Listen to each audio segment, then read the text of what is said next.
popular que me contaron cuando yo era muy chiquito. Había una vez 3 pequeños árboles y los 3 con grandes sueños. El primer árbol soñaba con ser tallado de manera de cofre, hermoso y bien ornamentado, para en su interior guardar el tesoro jamás visto por el mundo. Me gustaría transformarme en un cofre de madera que pueda acoger joyas, piedras preciosas o esmeraldas, decía. El segundo árbol soñaba con ser convertido en un gran buque, en un gran barco, pero de los grandes, que navegara los 7 mares, los 7 océanos. Iré por el mundo y recorreré los sitios más inhóspitos. Seré un transatlántico importante, soñaba. El tercer árbol no quería alejarse de su hogar.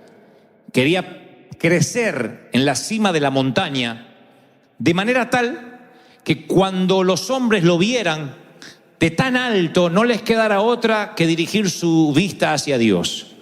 Y decía: si puedo ser lo suficientemente alto, la gente encontrará a Dios tan solo con mirar y observar mi copa.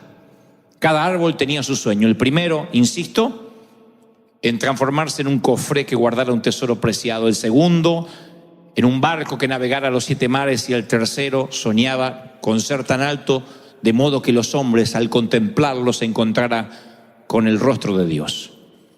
Con el pasar del tiempo, los árboles olvidaron los sueños, pero ya no eran retoños como cuando soñaban, sino que se convirtieron en árboles fuertes. Y entonces 3 leñadores subieron a la montaña. Mientras el primer leñador cortaba el primer árbol, este casi no podía contener su emoción porque supo que pronto cumpliría su destino. Pero en lugar de transformarse en un cofre que albergara un tesoro preciado, los carpinteros lo transformaron en una caja ordinaria, en un comedero para animales. Así que él maldijo al leñador y quedó amargamente desilusionado, porque desde que era una semilla, un retoño, él quería hacer un cofre. Y en lugar de eso devino en simplemente una caja o un cajón donde comieran los asnos. El segundo árbol sí terminó siendo un barco, pero no una nave insignia de una gran flota. Se convirtió en un barco pesquero. Así que nunca navegaría en océanos majestuosos, sino que sería un pequeño bote en un pequeño lago usado para la pesca. Así que también quedó amargamente desilusionado. El tercer árbol, el que quería crecer tan alto de modo tal que cuando los hombres lo vieran se encontraran con el rostro de Dios, se encontró con un leñador que lo hizo trizas, transformó todo el tronco en varias vigas de madera y luego amontonó esas vigas en un galpón. Y aún no sabiendo para qué usarían las vigas, él dijo: todo lo que soñaba era quedarme en la montaña y señalar hacia Dios. Se quejó el tercer árbol. El tiempo pasó, los árboles convertidos o devenidos en cosas muy lejanas a los que habían soñado cuando eran retoños, se olvidaron de sus sueños, hasta que una noche una jovencita, una flamante mamá, colocó un bebé en la caja donde comían los animales. Y el primer árbol, que era el comedero del establo, supo que había cumplido su sueño, que había albergado el mayor tesoro de la historia, el Mesías hecho niño. El segundo árbol estaba un día albergando a unos pescadores. Era un simple bote pesquero, y un día un hombre cansado se sube al bote, se duerme encima de él, se desata una tormenta y con su orden la tormenta se calma. Viento, aquíétate, dice el extraño. Y ahí el segundo árbol se dio cuenta de que tuvo un privilegio mucho mayor que navegar los 7 mares, que estaba albergando en su madera al creador del universo, al Hijo de Dios. El tercer árbol, un viernes por la mañana, lo pasan a buscar y no creerán el dolor que siente cuando lo arrastran por la calle y se vio transformado en un elemento de tortura. No solo eso, sino que lo llevan a un monte alto y unos soldados clavan las manos y los pies de un hombre a sus vigas de madera. Y entonces, el domingo por la mañana, cuando la tierra tiembla y el sol sale, el árbol se para con la frente en alto, sabiendo que desde ese momento, tal como había soñado cuando retoño, ahora señalaría a la gente hacia Dios. No tenía que crecer demasiado alto en la cima del monte para que ese sueño se cumpliera, sino que simplemente al transformarse en cruz, cada vez que la gente recordara su manera, su forma en la que fue tallado y crucificado el Señor allí, se conducirían hacia Dios, tal como Él lo había soñado. Cuando recuerdo esta historia que alguna vez me contaron de chico, es una simple historia. A mí me recuerda los planes que Dios tiene para nosotros, que a veces simplemente porque somos tan torpes no podemos visualizar. Nos empecinamos en creer de que Dios se olvida de nuestros sueños. Y Dios dice, ok, tengo un sueño mejor para ti.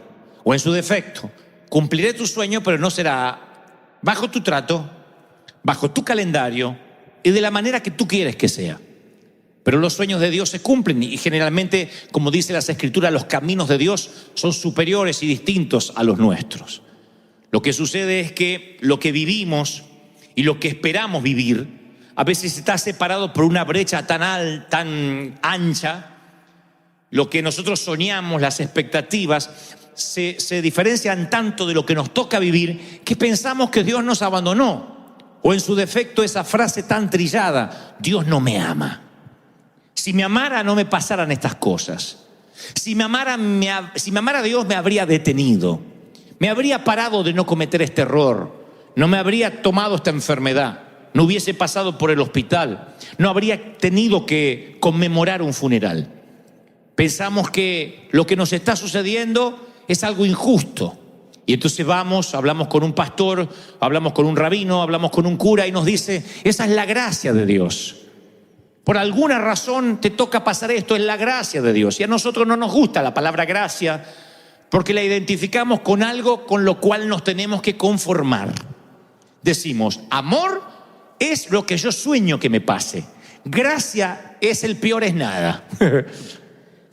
Amor es lo que yo quisiera que me pase. Si Dios me amara, yo me habría casado con un príncipe azul. Por gracia tengo un sapo. Si Dios me amara, yo tendría dinero. Por gracia estoy buscando empleo. Si Dios me amara, yo retosaría de salud. Pero por gracia tengo que estar confinado a un bastón, a la insulina. Tengo que estar confinado a una máquina respiradora, lo que sea, a un trasplante, dependiendo de médicos, de análisis, de diálisis, de quimioterapia. Siempre nos parece que, bueno, es la gracia de Dios, como diciendo es la misericordia que no te deja que te mueras. Y empezamos a interpretar que la gracia es algo con lo cual nos tenemos que conformar. Pero es lógico que pensemos eso, porque uno, como estos 3 retoños de árboles, sueña con algo que nos parece que es el ideal. Un día viene el leñador en forma de vida y nos empieza a hachar. Y los que nos convertimos después del hachazo no se parecen nada a lo que nos queríamos convertir. Queríamos ser ingenieros, queríamos ser astrónomos, astronautas, agrónomos. Y de pronto la vida nos empieza a pegar en nuestro tronco y hoy estamos muy por debajo de lo que se esperaba de nosotros o lo que esperábamos de nosotros. Y digo siempre, un día nos miramos al espejo, a los 20, a los 30, a los 15, a los 40, no sé cuándo, tenemos ese shock de mirarnos al espejo y no gustar en qué nos estamos convirtiendo. Decimos, sabes, yo no pensaba ser una mamá abandonada a los 30 años. No pensaba ser una mujer sola. Otros dicen, yo no tenía planificado a los 40 y tantos tener una quiebra financiera, estar en deuda, tener tarjetas con intereses galopantes. Otros dicen, yo no había planificado estar enfermo a esta edad de mi vida. Yo no tenía planificado una operación, una intervención quirúrgica de urgencia. Un montón de cosas que a veces llegan a nuestra vida y como los árboles nos quejamos. Uno, porque lo transformaron en un comedero de animales. El otro porque en lugar de ser un gran navío de una flota insignia es un barco pesquero. Y el último porque simplemente son vigas de madera esperando transformarse en elementos de tortura. Pero los tres árboles en algún momento cumplirán un sueño majestuoso, un sueño más grande que lo que ellos tenían. En la vida es exactamente igual. Hay un momento que no nos gusta lo que nos está pasando y entonces decimos: Dios me dejó de amar. Claro, porque nuestros tiempos no son los tiempos de Dios. Si pudiéramos ver nuestro futuro, estaríamos en paz.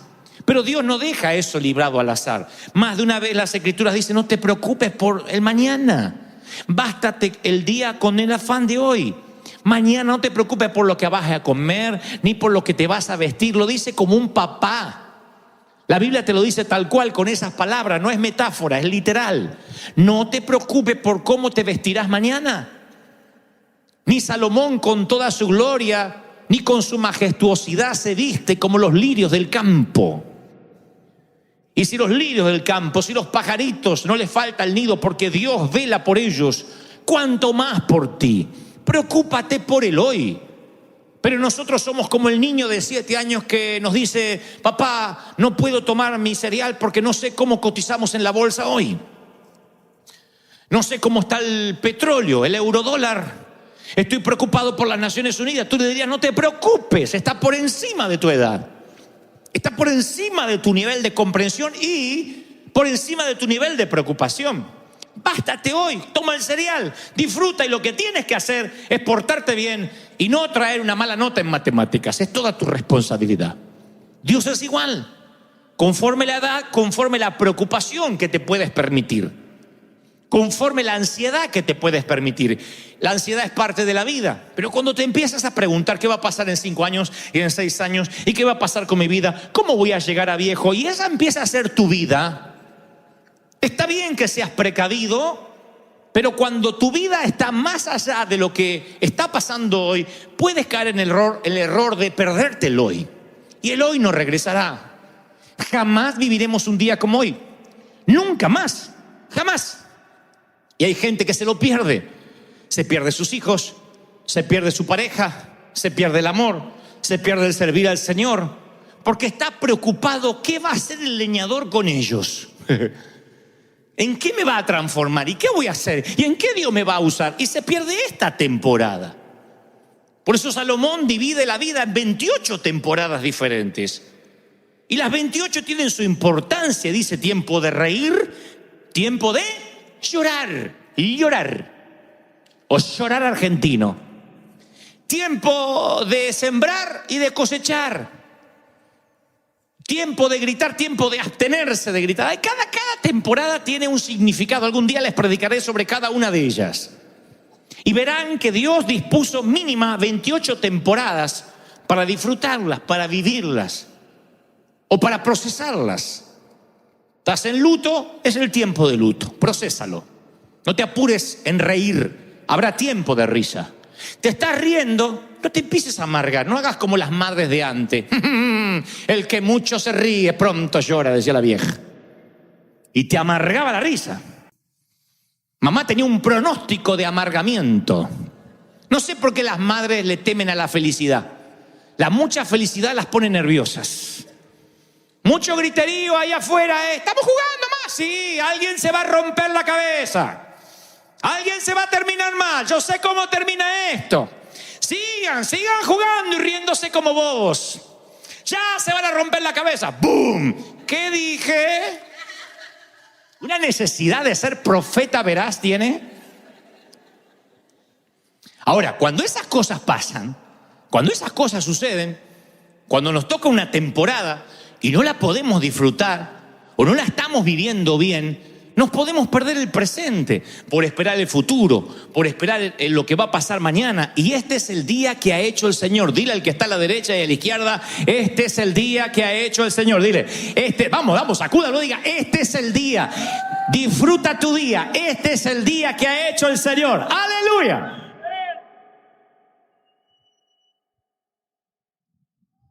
Hay una palabra que se le agrega la palabra amor, que es la palabra incondicional. Siempre se la pega, amor incondicional. Y aun cuando se habla de el amor ágape, del amor de Dios, decimos, y Dios te ama incondicionalmente, pasa al altar. Pero la Biblia no aparece incondicional pegado al amor de Dios. No porque el amor de Dios no lo sea, pero al pegarlo de una manera como implícita, como que si ese amor de Dios es incondicional, podemos caer en el error de faltarle el respeto a la palabra. O sea, de no darle la importancia que se merece. Es como cuando un matrimonio dice, ¿tú me amas? Sí, si no, no estaría contigo, ya te hubiese dejado hace tiempo. No es lo que esperaba oír. ¿Y por qué me amas? Y qué sé yo, no tengo ganas de pensar por qué te amo.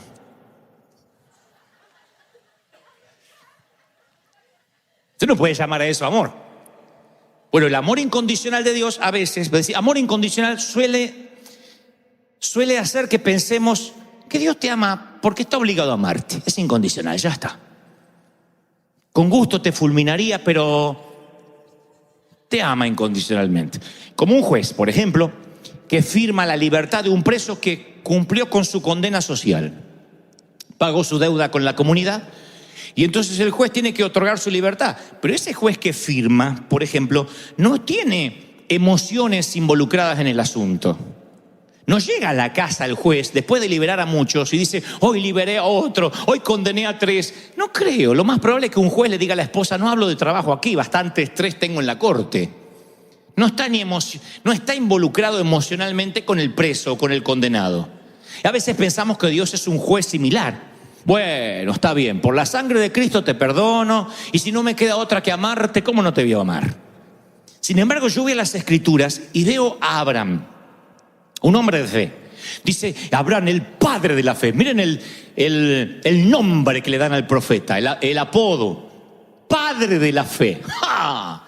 Si la fe tuviese paternidad, este es el hombre, el que le da el apellido a la fe. Abraham es igual a fe. Pero voy a la vida de Abraham y para salvar su pellejo miente, no una vez sino 2, en un lapso de varios años. Para salvar su pellejo miente respecto a su mujer, entre otros errores que cometió. Sin embargo, Dios dice, es el padre de la fe. Moisés mata a un hombre, un asesino. No va a la cárcel, se esconde. No obstante, además de eso, un día desobedece a Dios públicamente. Y después Dios lo honra apareciendo en el monte de la transfiguración junto al Señor, al lado de Elías. Y Moisés, para los judíos, para los mesiánicos, para todo el mundo, Moisés es el prócer de la Biblia. David comete adulterio, tapa el adulterio con un asesinato. Dios de alguna forma protege su linaje familiar hasta la aparición de Jesús, que le dicen hijo de David. No es el hijo del adúltero, no es el hijo del asesino, no es algo que no lo nombren más. No, hijo de David.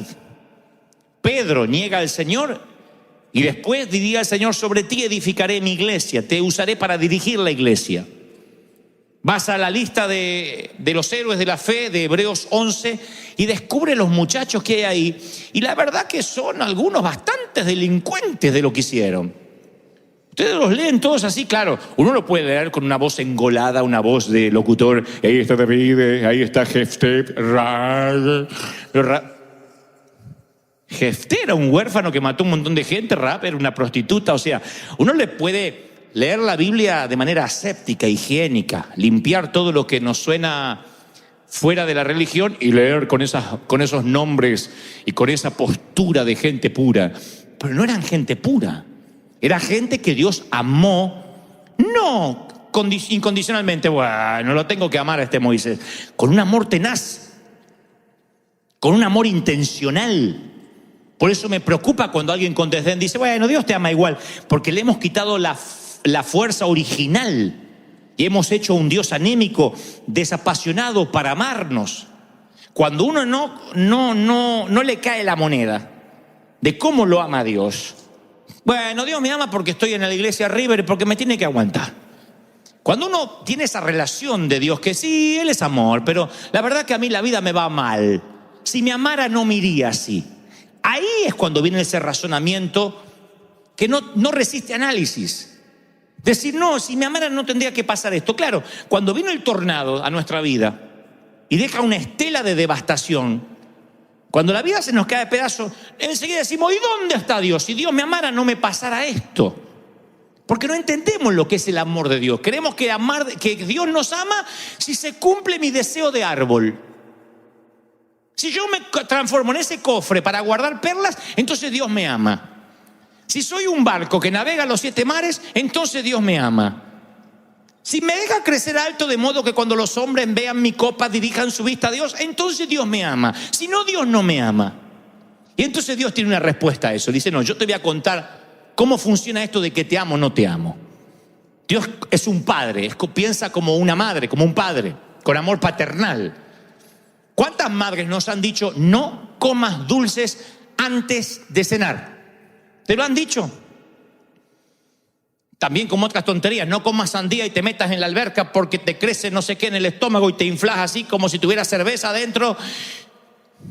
Había mitos, pero después había cosas reales que la madre solía ver con anticipación. No salgas desabrigado porque después te agarras un resfrío.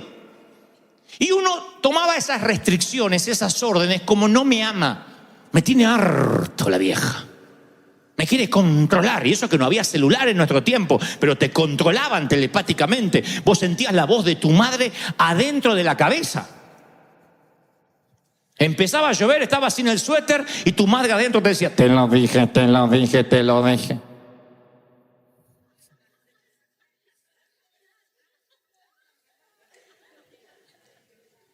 Entonces, nos cuidaban, nos protegían. Y a veces esas protecciones venían disfrazadas de penitencias, disfrazadas de chanclazos. En mi tiempo no había penitencia, había chanclazo. El primer aviso era un chanclazo. El warning. El warning era acá. Ya la multa era en otra parte del cuerpo donde te van a ver la marca y vas a tener que pasar vergüenza. Porque ahí no las podías demandar a las viejas. Yo una vez fui con 5 dedos acá. Así, toda una mano dibujada.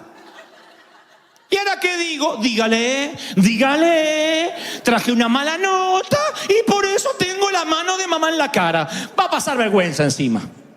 Más paso vergüenza yo. Así eran las madres de antes. Yo no lo podía entender. Ahora, ella no me odiaba. Yo sé, me consta lo que me amaba. Pero ella entendía que para poner un hombre de bien, con la psicología tal como la entendía, con la pedagogía que había en ese tiempo, había que hacer lo imposible, aunque duela. No estoy haciendo apología a golpear ni a pegar. No me saquen de contexto en los tiempos modernos. El pastor dijo que hay que dejar los dedos marcados. No, estoy contando mi experiencia. En eso entonces ni se nos ocurría pensar que era la manera en que nos estaban odiando. Mamá nos decía, me duele más a ti que a mí. Mentira, yo tenía la nalga como un mandril, pero le dolía a ella. A mí me duele más, decía. Y se iba la vieja. No le dolía, a mí me dolía.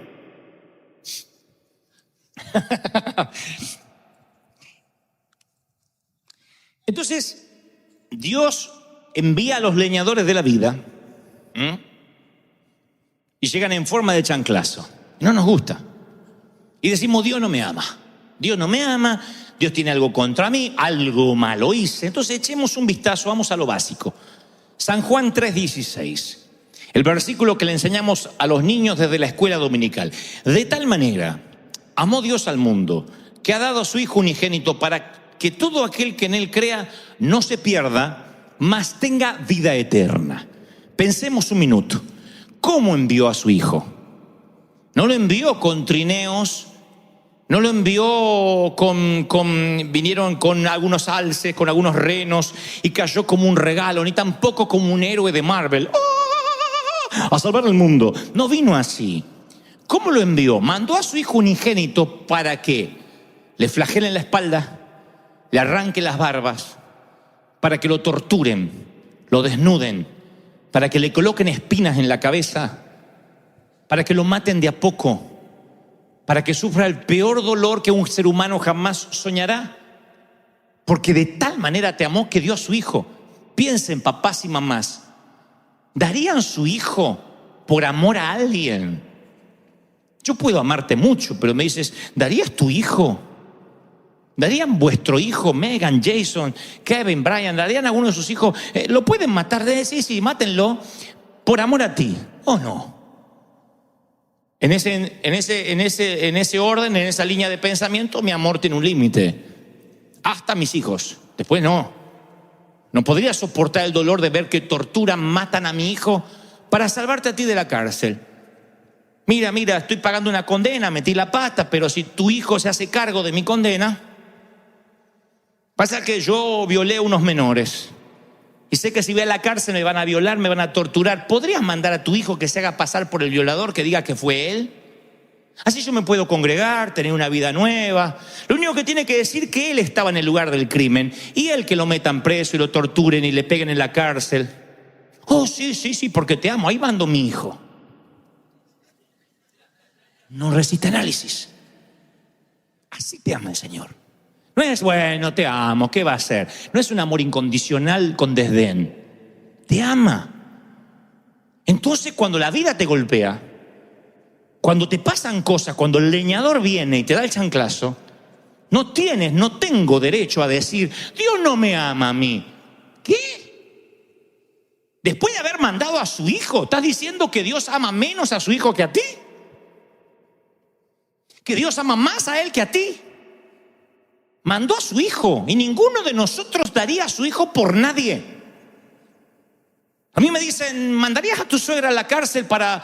Bueno, de tal manera amó Dios al mundo que ha dado a su suegra.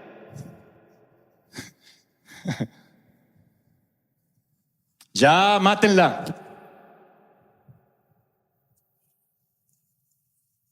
¿Un hijo? No un hijo. Quienes tenemos hijos sabemos lo que se siente por un hijo. No es el amor, ni siquiera filio, no es el amor erótico, es un amor que no puedes definir. Las madres tienen en su vientre 9 meses gestando un hijo y ya lo aman sin conocerlo, sin saber cómo luce, porque una ecografía no le hace justicia. Y luego lo amas y ese hijo es un hombre de bien o un hombre de mal, pero tú lo amas.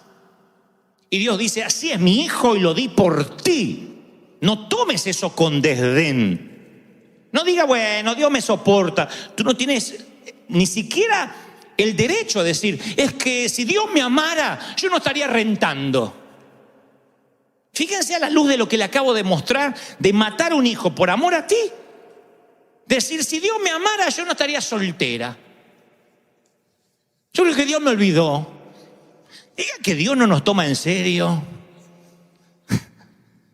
Porque si Dios nos tomara en serio, es que yo no entiendo por qué se me murió mi perrita. Yo digo, Dios me está contra mí. Yo creo que Dios dice, no tienes idea lo que yo hice por ti. Cuando tú dices, realmente Dios me ama en la cruz, dice, no. ¿Cómo vas a decir que no te amo? ¿Cómo semejante sacrificio fue en vano? Y como los árboles de la fábula, la mayoría de nosotros no sabemos qué plan tiene. Lo que pasa es que la vida que estamos viviendo, claro, no se parece a la que queríamos vivir. La brecha se abre cada vez más. Y decimos, si Dios me amara, yo no sería pobre. Yo no habría perdido mi casa. Si Dios me amara, yo no tendría ese marido, esa mujer. Si Dios me amara, yo no tendría documentos. Ya llevo varios años y estoy indocumentado. ¿Ven? Dios se olvidó de mí. ¿Cómo vas a decir que Dios se olvidó de ti por un mugroso documento? Está bien, no es lo mismo ser indocumentado que ser ciudadano, pero por Dios, cuando lo comparas con la cruz, es un mugroso documento. Todo es mugroso, todo comparado con la cruz. Yo te doy mi hijo, vamos a suponer que yo soy muy bueno, más bueno que Dios, nunca va a pasar. Doy mi hijo para salvarte de la cárcel y después te veo quejándote. Ay, no, a mí Dante no me ama. Mataron a Megan, a nuestra princesa de 9 años. La mataron para sacarte de la cárcel. Yo hice que la mataran para sacarte de la cárcel. Y después te escucho y decir, a mí Dante no me ama. No me ama porque el otro día no me oró. Y porque yo estoy viendo documentos y no me los trae. Me dan ganas de ahorcarte. Me costó mi hija. Quiero que entiendas cómo te ama Dios. Cuando entiendes, cuantificas cómo te ama Dios, no te alcanza la vida para adorar, la vida para agradecer. ¿Están conmigo, sí o no? Pero vienen los leñadores y enseguida dudamos. Los últimos versículos de Génesis 3 a mí siempre me ocasionaron un impacto, porque nuestros padres edénicos, Adán y Eva en el huerto pecan. Eva toma el fruto prohibido del conocimiento del bien y del mal, engañada por la serpiente, le hace comer al esposo. Conocen la historia. Dios se duele en su corazón y dijo Jehová Dios, Génesis 3:22. He aquí el hombre es como uno de nosotros. ¿A quién se lo dice Dios? Al Hijo y al Espíritu Santo, la Trinidad. Cuando habla de nosotros, están los tres en una mesa directiva y dice, he aquí el hombre ahora es como uno de nosotros, porque sabe el bien y el mal. O sea que Dios los creó, nos creó, sin el conocimiento de la maldad. Por eso no se dan cuenta que estaban desnudos, eran como animalitos en ese sentido. Había una inocencia edénica. Cuando se dan cuenta que están desnudos, el primer alerta de que ahora estaban conociendo lo que estaba mal y lo que estaba bien. Una de las cosas que no tenían ellos conocimiento, no había una parte cognitiva de su cerebro para entender lo que era la vergüenza. Ahora entienden lo que es la vergüenza, entonces Dios dice, estas emociones nuevas yo no se las di a ellos. Comieron del árbol del conocimiento del bien y del mal. Que no alargue la mano ahora y tome también del árbol de la vida y coma, porque ahí va a vivir para siempre. O sea, había un árbol del conocimiento del bien y del mal y había otro árbol de la vida. Que si comían del árbol de la vida, no iban a morir jamás. ¿Qué hizo Dios? Lo sacó del huerto para que labrase la tierra. Echó pues fuera al hombre y puso al oriente del huerto de Edén querubines y una espada encendida. No imaginen Star Wars, sino un ángel con una espada de fuego. Para todos lados, para guardar que ninguno se acercara al árbol de la vida. Yo pregunté en el primer servicio y hago el mismo interrogante. ¿Ustedes ven gracia en este versículo, gracia de Dios, amor de Dios? Sean honestos, no tienen que hacerse los espirituales. ¿Ustedes ven el amor de Dios acá? Con un ángel cuidando el árbol de la vida, que no sea que se haga eterno como nosotros. El ángel. Uno, si lo lee rápido, dice, Dios está enojado, encima no quiere que le toquen el otro árbol. Pero lo leo otra vez y yo pienso, ¿qué hubiese pasado si Dios les hubiese permitido a nuestros padres caídos quedarse en el jardín y comer del árbol de la vida? Ya conocían el pecado y ahora serán eternos. Entonces no habrían vivido en el paraíso, habrían vivido en un infierno. Habrían sido eternamente rotos, eternamente quebrados, eternamente miserables, eternamente arruinados por la culpa y vacíos, muy vacíos, llenos de penas, de amargura, de resentimiento. Tenían que morir para poder renacer, para Dios le diera una nueva oportunidad. Si ahora que habían metido la pata, iban y comían del otro árbol, se iban a hacer eternamente metedores de pata. Eternamente pecadores. Y si el grano no cae a la tierra y muere, no puede llevar fruto. Lo que trato de decir, ¿puede la muerte ser un regalo de la gracia de Dios? Sí. Si no mueres, ¿cómo vas a nacer otra vez? Si no mueres, ¿cómo te encuentras con Cristo? Sin embargo, nosotros, torpes como los árboles del cuento, cuando la muerte golpea en casa, Dios me dejó, ¿por qué Dios me hace esto? Porque es un regalo de gracia, aún la muerte.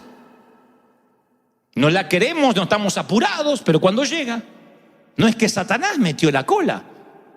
¿Puede ser que la muerte sea la gracia con un disfraz? Sí. Yo le llamo gracia de Halloween, o como dice este mensaje, el título, los disfraces de la gracia. Es la misma gracia de Dios que se disfraza. A veces la gracia viene en un disfraz que no nos gusta. Los árboles vieron a la gracia llegar disfrazados de leñadores. Y el leñador que convierte a uno de los árboles en vigas y los amontona en un galpón, ese árbol convertido en vigas, que terminará siendo una cruz, maldice al leñador, no sabiendo que el leñador viene enviado por Dios, disfrazado de leñador, con un plan diferente al que tú tendrías para tu propia vida. ¿Tiene sentido lo que trato de decirte? Eso es la vida. Son disfraces. La palabra dice que es la multiforme. Pedro dice es la multiforme gracia de Dios. Multiforme. Hay versiones que dicen la gracia de Dios en sus diversas formas. Hay algunas que son conocidas. La gracia nos justificó de los pecados, dice Romanos. La gracia nos da consolación eterna. La gracia nos da esperanza, dice Pablo a los tesalonicenses. En cada caso la gracia lleva un disfraz levemente distinto.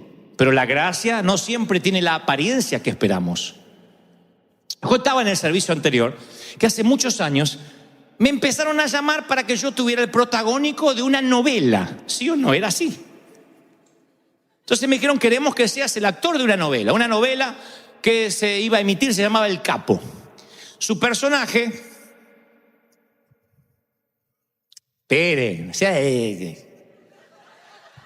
El personaje lo interpretaba un actor llamado Miguel Ángel Rodríguez. Debido a su parecido con él en ese entonces, él es mayor que yo, cada vez que él hacía un flashback y pensaba en su vida anterior, él era un muchacho honesto que se vio involucrado en una red porque todos sus familiares traficaban, y esa es la historia de él, y se enamora, etcétera, etcétera. Y cada vez que él iba al pasado, yo hacía el actor de él, yo interpretaba él cuando joven. Y entonces me llamaban porque mi parecido ameritaba que yo aceptara el papel. No podían buscar otro actor, ni siquiera más preparado. Era el parecido lo que me habían llamado. Y entonces entran a insistir y a insistir, y al principio dijimos que no. Y después el mismo gerente dice, a ver si nos entendemos. Cualquier actor moriría por un protagónico en prime time, en horario estelar en la tele. Nunca actuaste en la tele y yo te estoy dando un protagónico y me estás diciendo que no. Yo le decía, déjame, Señor. Te confieso, yo quería ser un cofre ornamentado para meter perlas, un barco que navegue los 7 mares, o un árbol tan alto que la gente, cuando me viera crecer, viera a Dios. Y Dios dijo, no. Si te voy a usar, va a ser en forma de comedero. Si vas a hacer un barco, vas a ser un pesquero. Y si quieres que la gente vea a Dios a través de ti, vas a ser en forma de cruz. Vas a ser un embajador mío, yo te voy a usar, te voy a bendecir. La gente verá a Dios, pero porque tu vida estará crucificada en mí. Tu vida pasará por la gracia. Si yo hubiese aceptado ese papel, el destino se habría bifurcado. Estoy seguro. Tal vez sería muy famoso. Pero yo no habría vivido lo que vivimos. No habría experimentado la gracia de Dios. Y yo, cuando sentí que Dios no me permitió, dijo, no está en mi voluntad, y la oferta era tentadora, no me gustó el disfraz con el que vino esa gracia. Yo quería un plan. Si Dios me hubiese dicho, mira, tú en tantos años vas a hacer tal cosa, en tantos años yo te voy a usar acá y vas a escribir libros, yo hubiese dicho, bueno, ok, acepto no estar en la tele. Pero Dios no explica nada. Cuando el leñador viene, ¡pac!, al galpón, ¡pac!, al comedero, ¡pac!, bote. Y no te explica. Y al no explicarte te llenas de ansiedad. Dios me abandonó, Dios no me ama. Juan dice, el Padre está lleno de gracia y de verdad. Juan 1:14. No quiso decir que a veces tiene mucha gracia y poca verdad, que a veces tiene mucha verdad y poca gracia. Él dice Él siempre dice la verdad y Él siempre viene con gracia. Y la gracia que Él trae a veces puede lucir muy diferente entre una situación y otra. La gracia vino a la catedral de cristal en forma de quiebra, no en forma de bendición. ¿Cómo yo habría escrito la historia de nuestra iglesia si yo hubiese podido ser el autor? Yo estaría en la catedral y viene alguien y dice: oh, tengo $2 millones, no sé dónde invertirlos. Y entonces voy a regalar a usted para que usted compre una reina y salga de la catedral. Entonces yo voy, pechito de paloma, le digo: Schuller, voy a renunciar y me llevo a todos, les guste o no les guste, porque nos vamos a hacer independientes. Eso hubiese sido mi historia, bien argentina y petulante. Dios dice: no, va a ser en forma de cruz.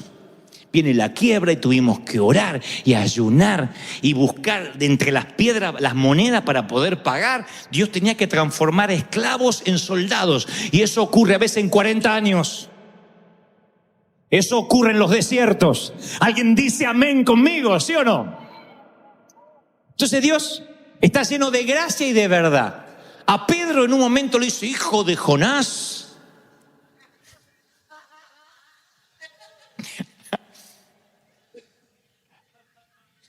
Tú esto no lo sabes por tu propia boca.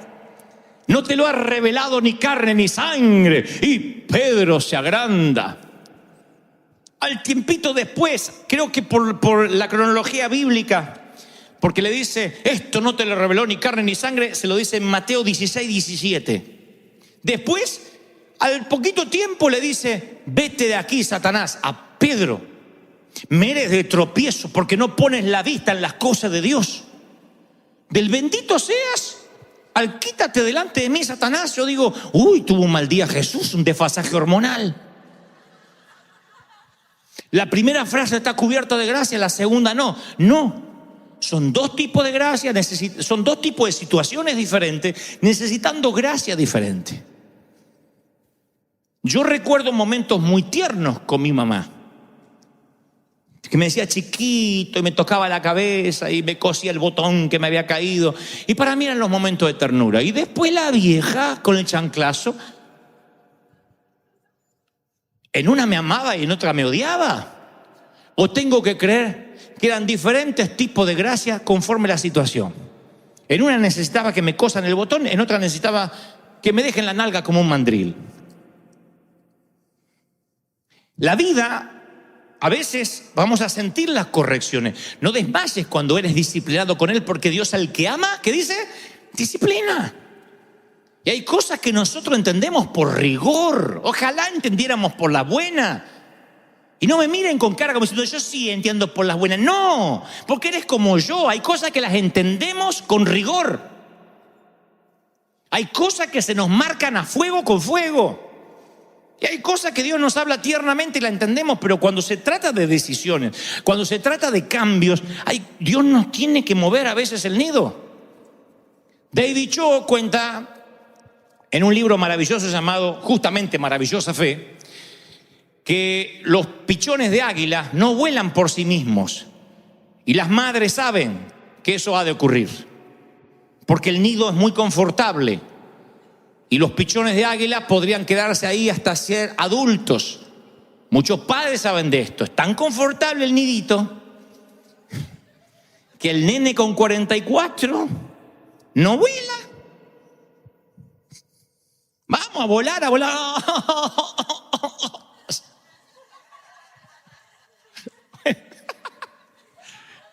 Y bueno, entonces, ¿qué hace la mamá águila? Arma el nido con espinas.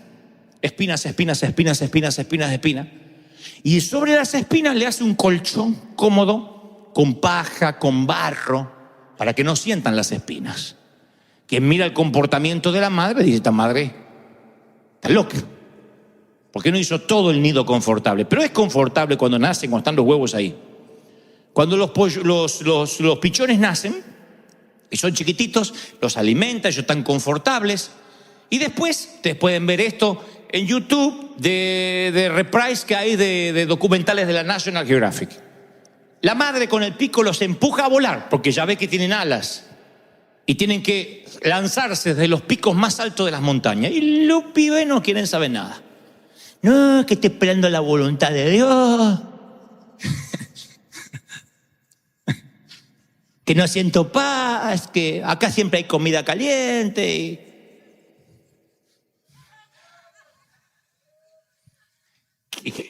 Que nos enseña en la naturaleza lo que hace la mamá águila. Saca lo confortable con el pico, saca la paja, saca el barro y se empiezan a lastimar.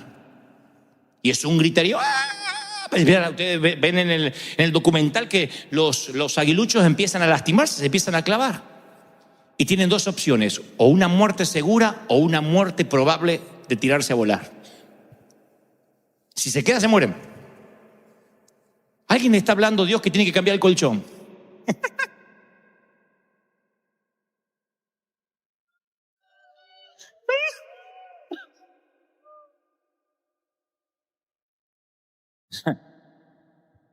Ante una muerte segura y una muerte probable, algunos mueren, algunos no quieren volar y prefieren morir ahí. El 80%, si hay 6, por lo menos 2 o 1 mueren, el resto se larga. Y los pueden ver que no saben volar. ¡Pum! ¡Pum! Y se empiezan a pegar contra los picos, pero la necesidad de vivir hace que empiecen a planear y empiezan a volar. Y ahí descubren que son águilas. La madre lo sabe, el instinto natural es que ellos no volarán por sí solos. ¿Los ama poco esa madre? ¿O los ama mucho para que puedan volar su propio vuelo? ¿Dios te ama mucho? ¿Crees que te ama de tal manera que permitió que su hijo muriera por ti? Bueno, entonces no te sorprendas si la vida te empieza a clavar o a pinchar. Te ama. La mayoría de las cosas que nosotros hemos hecho fue porque se nos fue la zona de confort. De otro modo, todos somos cómodos. Todos. Dejamos de trabajar duro apenas nos sentimos un poco de comodidad. ¿No será que a veces las crisis son permitidas por Dios porque son disfraces de la misma gracia? Disfraces de la misma gracia que Dios nos ama. De manera tal que dio a su Hijo para que no te pierdas. Voy a las Escrituras y veo que Jacob anda con la cadera dislocada, peleando después de pelear con un ángel. Y ahí se llama Israel, príncipe con Dios. Veo a Pablo, el gran apóstol Pablo, y Dios dice: bástate en mi gracia, no voy a sanarte el aguijón que te abofetea. Voy a cada uno de los personajes, veo a los discípulos, cada uno contando con un dolor, con una herida, con una espina. Yo pensé que uno llegaba al evangelio y teníamos vidas perfectas, y resulta que no. Resulta que somos, como digo siempre, gente rota, no hay vidas perfectas. Resulta que el truco está en buscar los dulces más allá del disfraz. Más allá de lo que te haya tocado en la vida, tienes que encontrar los dulces, si no te vas a vivir amargando por boberías, por tonterías. Decía en el servicio anterior, si te amarga un vaso roto, una taza de café sucia en tu casa, si te amarga que le falta aceite al auto, lo que sea, si eres varón o mujer, si te amargan las tonterías, si las tonterías están dentro de tu radar de amargura, te hacen falta problemas reales. El desagradecimiento nace a partir de no haber tenido crisis. Entonces, ¿cómo logramos poner hijos agradecidos como hombres de bien? Sin que crean que la vida les debe algo. Porque quieren un auto y si podemos se lo compramos en cuota, nos endeudamos hasta acá y le compramos el auto al nene para que no se traume. Cuando a él le empiece a costar algo en la vida, va a decir: Dios me dejó de amar. Entonces nuestra responsabilidad es que tengamos el confort, pero que no nos olvidemos de quién proviene lo que tenemos.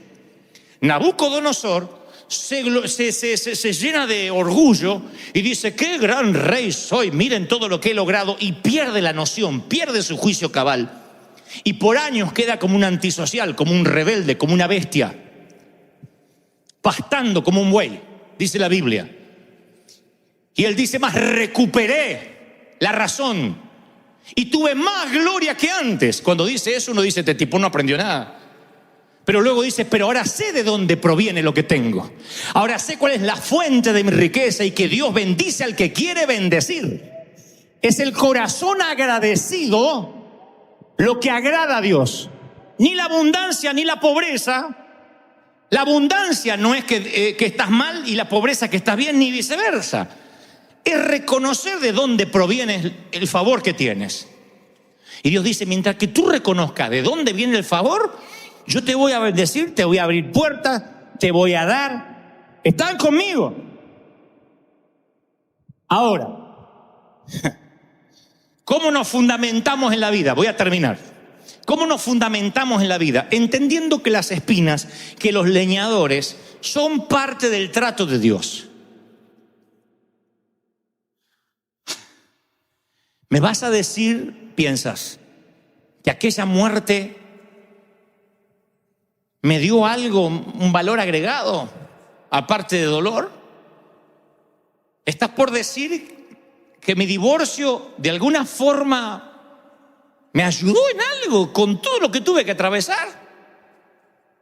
¿Que aquel abuso fue permitido por Dios de algún modo? Bueno, no voy a responderte yo, dejaré que lo haga Pedro.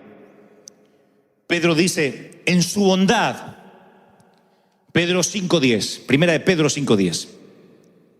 En su bondad Dios te llamó para que participes de su gloria eterna por medio de Cristo.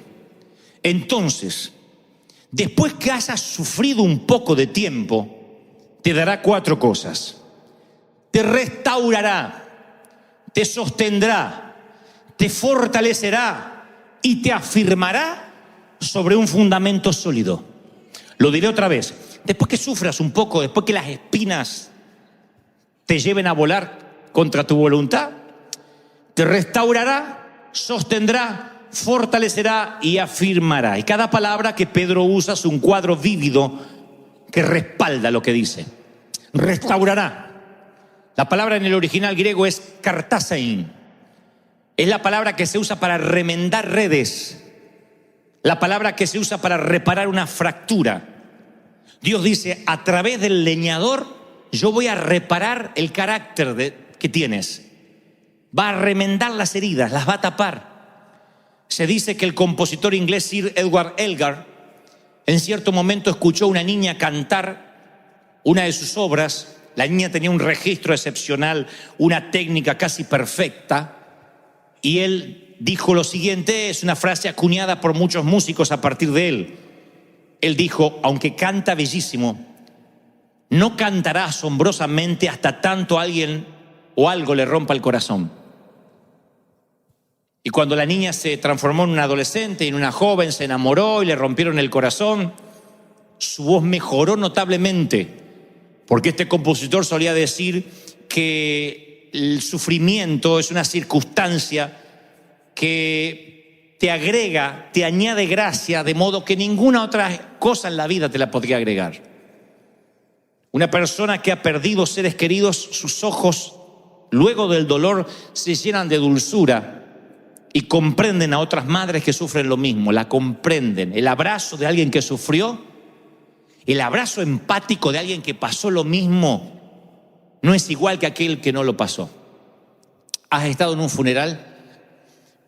Cuando uno va a un funeral, el único abrazo que te calma es el que fluye la misma sangre que tú. Porque cuando está tu mamá en un ataúd, el único abrazo que logra que la tristeza amaine un poco es el abrazo de un hermano que dice mamá. Y para él también es mamá. No es lo mismo la vecina, ay, qué buena señora que era su mamá. No es lo mismo la comadre que no se visitaban en 30 años, ay, vine, apenas me enteré. Que las lágrimas de tu hermano, de tu hermana, que lloran el mismo padre. ¿Sí o no? ¿Qué se produce? Que tú te conectas mucho mejor a través del dolor que a través de la alegría. Mucho mejor. El dolor conecta. ¿Saben por qué esta iglesia está tan conectada? ¿Saben cuándo esta iglesia estuvo lista para vivir lo que estamos viviendo? Cuando me dijeron esa frase: pastor, aunque no nunca nos dé techo el Señor bajo un árbol, vamos a seguir congregándonos si la presencia no nos deja. Ese día el sufrimiento nos hermanó. Y oigan, por eso los soldados, los veteranos de guerra defienden a los propios, porque estuvieron en la misma línea de batalla. Porque ahí no te hermana el uniforme ni la bandera, te hermana el sobrevivir y te haces hermano. Dicen que los lazos de los soldados que estuvieron en la batalla son más fuertes que la de un hermano. Por eso David y Jonathan se amaron tanto, porque compartieron batallas, y cuando tienes que poner espalda con espalda y pelear y defenderte, algo te hermana. Por eso Pedro dice literalmente, restaurará. ¿Cómo te restaura el Señor? A través del dolor te restaura, te hermana, te hace entender a los que sufren, te hacen que no te olvides de dónde saliste. Luego dice esterixen, la palabra sostendrá. Ahí la palabra esterixen es sólido como el granito, porque que te rompan el corazón provoca dos cosas: o que te desmorones o te hagas sólido. Pero no el corazón de piedra, sino que se te hace piel de rinoceronte y corazón tierno, no al revés. Y cuando se te hace sólido, ninguna cosa te voltea. Pedro dice, no solo te va a sostener, te va a fortalecer. Stenium es la palabra en griego. O sea, te va a llenar de fuerzas. Si tu llama es débil, viene un viento y la apaga. Pero si la llama está más o menos encendida, viene un viento y se enciende más. Los que hacemos asados argentinos lo sabemos. Viene un viento y enciende más, te incendia el asado. Pero si la llama es débil, te la apagó. Si tu vida es débil, si tu fe es débil, ay, me duele la cabeza, ¿no tendré un tumor? Se la apagó la poca fe que tenía la condenada. Y finalmente afirmará, temelium, que significa sentar los fundamentos. Te hace unos fundamentos. Cuando uno descubre las grandes verdades de la vida, de qué se trata el juego de la vida, te hace unos fundamentos. Apenas uno descubre de qué se trata el juego de la vida. Yo te voy a decir, la vida no es el juego de la oca. La vida, el juego de la vida es, el principio de la sabiduría es lograr mirar en perspectiva tu propia vida, hacer círculos, y en esos círculos meter la gente importante, la menos importante, la que no te tiene que afectar, las cosas importantes, las cosas menos importantes, las que no te tienen que interesar. Diferentes círculos. Ese es el principio de la sabiduría. Cuando ustedes ven a alguien joven pero que parece sabio, no es porque tiene más dinero, más educación, sino porque trazó círculos, como hizo el Señor. Él tenía a los discípulos, a los 12, tenía a los 3, al 1, a los 3, a los 12, a los 40, a los 120, a las multitudes. Y cuando los fariseos le decían algo, no estaba en su círculo. Entonces su radar solo estaba ocupado de las preocupaciones reales, de aquellas cosas que se tenía que ocupar, no preocupar. Cuando uno se preocupa, la mente se divide literalmente en lo que va a pasar, en lo que pudo haber pasado, y te pierdes el presente. El secreto de la vida, insisto, es decir, a partir de ahora mi vida es todo lo que tengo. Tengo que servir a Dios, tengo que valorar a mis hijos, tengo que amar a los míos. No me voy a preocupar por boberías. Entonces cuando los espinos, cuando la vida se pone difícil, cuando la tormenta empieza a soplar, en lugar de que te apague la llama, el pábilo, se te enciende el fuego, se te afianza la fe, porque tú tienes bien definido cómo es el juego de la vida, de qué realmente te tienes que preocupar. Y te lo digo porque yo fui un torpe gran parte de mi vida, me preocupé por tantas tonterías que hoy me importa 3 cuernos. Póngale en los mexicanos otro nombre. La iba a decir, pero va a quedar feo. Y me acuerdo que a los 20 estaba tan preocupado, a los 30, ¿qué dirán? Los pastores no me van a querer, y fíjate aquello, y mi papá no va a estar orgulloso, y lo que dijo, y lo que opinó. Tantas cosas que volaban dentro de mi radar y no me dejaban ver los verdaderos aviones. Hoy entiendo lo que realmente vale.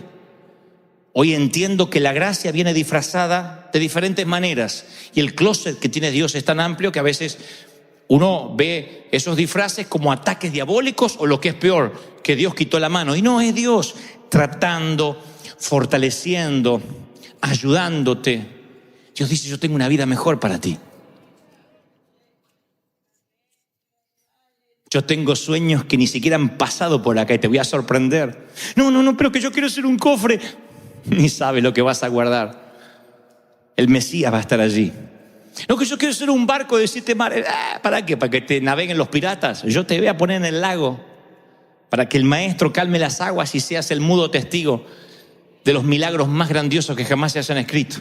Yo quiero crecer alto. No, yo te voy a poner en el monte de la calavera y a través de los siglos la simbología de ti, árbol, estará sobre las catedrales, sobre las iglesias, en los cementerios, en los panteones, colgará de los cuellos, estará en los crucifijos, estará en los rosarios, estará en todo sitio.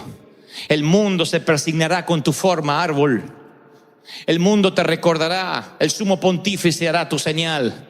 La gente correrá a la cruz, habrán canciones en tu nombre. Árbol, no seas imbécil. Si creces en lo alto de la montaña, solo serás un tonto árbol alto. Déjame que yo te hache, que te meta en el galpón del olvido por un tiempo. Y cuando llegue tu hora, vas a marcar la historia y el mundo verá a Dios a través de ti. ¡Vamos! ¡Celebra el Rey! ¡Aleluya!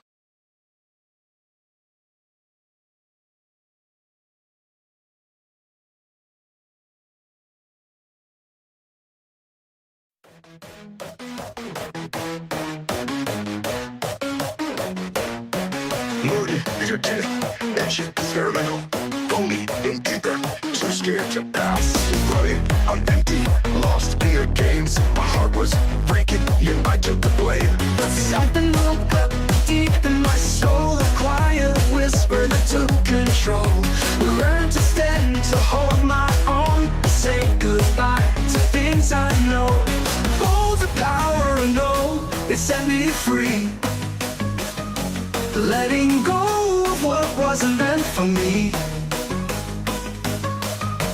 Found my voice, my strength, my own way to grow. Oh, there's beauty in the power of no.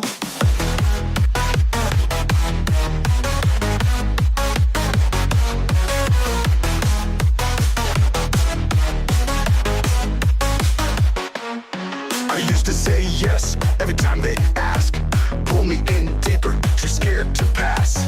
Running on empty, lost in the games. My heart was breaking, yet I took the blame. But something woke up deep in my soul, a quiet whisper that took control. I learned to stand, to hold my own, and say goodbye to things I know. Oh, the power I know, it set me free. Letting go of what wasn't meant for me. Found my voice, my strength, my own way to grow. Oh, there's beauty in the power of no.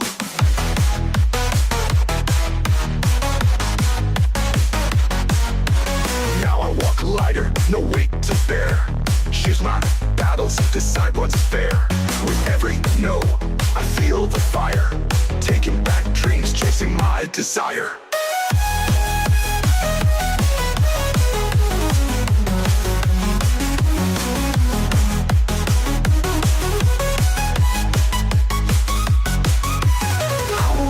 Just to make them smile, I'd rather walk alone a while. In a world that has so much of me, I've learned to hold my own key. Oh, the power I know, it set me free. Letting go of what wasn't meant for me. Found my voice, my strength, my own way to grow. Oh, there's beauty in the power of no. Every closed door taught me how to choose. Learn that sometimes winning means to lose. Standing firm though the world may not see what saying no has brought to me.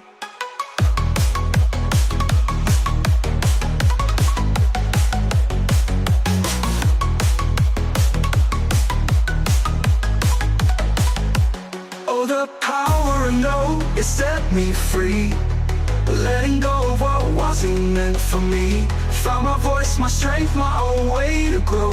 Oh, there's beauty in the power of no. So here I stand, clear and strong, where I belong. No more doubt, no fear to show. I'm stronger now, the power of no.